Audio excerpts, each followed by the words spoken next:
In 2009, a major economic crisis hit Greece, triggered by the global recession.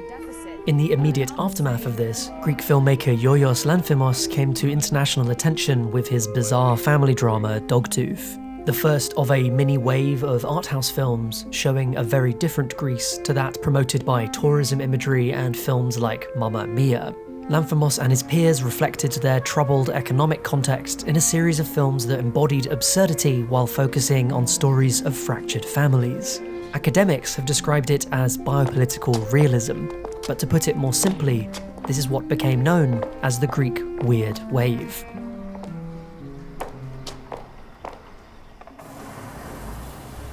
Stuck within the confines of their country house, 2 daughters and 1 son live within a reality enforced by their father.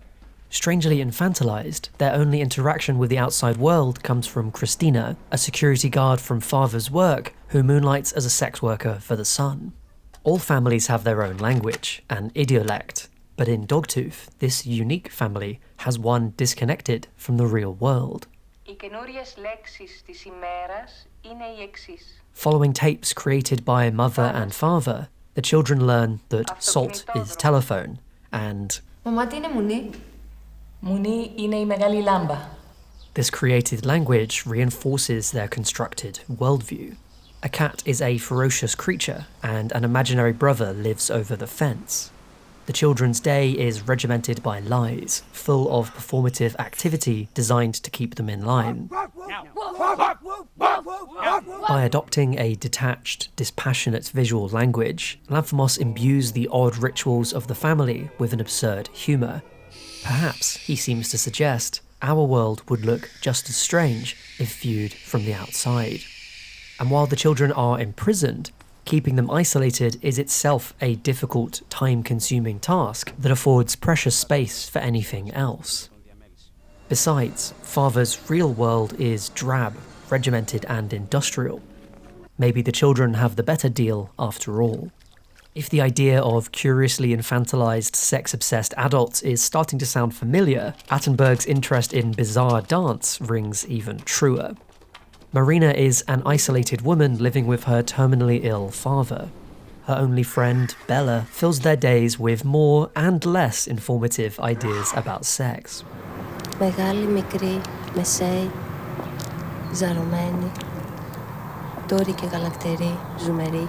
This isolation begins to break as her father's illness worsens, and as she meets an engineer from out of town, played by Lanthimos. Much like Dogtooth, director Atina Sangari portrays a drab, grey and cold Greece from afar, mirroring her detached directing with a pointed reference in Marina's favourite pastime, watching David Attenborough nature documentaries. Like Attenborough, Marina studies people like animals, and perhaps this is where her abstract dances with Bella originate. Peppered throughout the film and unmoored from its storyline with no clear place in the plot, these dances see motion and the body as a site of the absurd, an image echoed throughout the film's multiple sex scenes. However, the realistic setting of the film, as opposed to Dogtooth, allows Sangari to dig deeper into Greek culture, particularly through Marina's father, a pessimistic architect.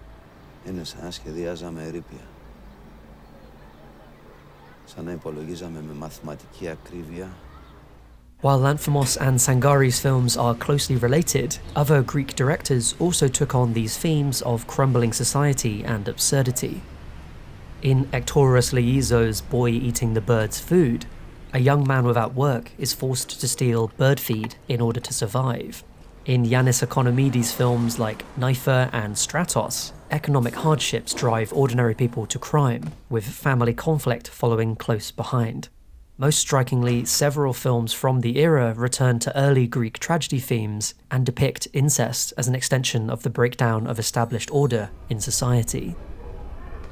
In Strela, Yorgos finishes a long prison term and searches for his son, who he hasn't seen since he was a boy.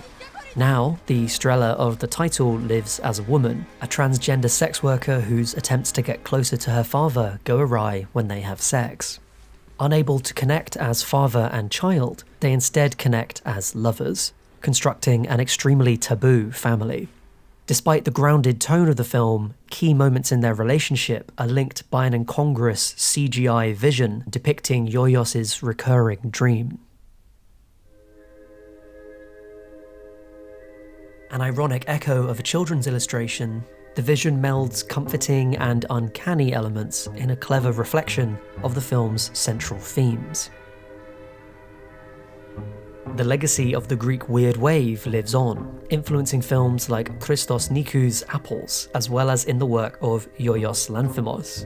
His mainstream popularity may have reached new heights with Poor Things, but at their core, Lanthimos' films are still obsessed with the absurdity of culture, the performances we embody, and the breaking of taboos.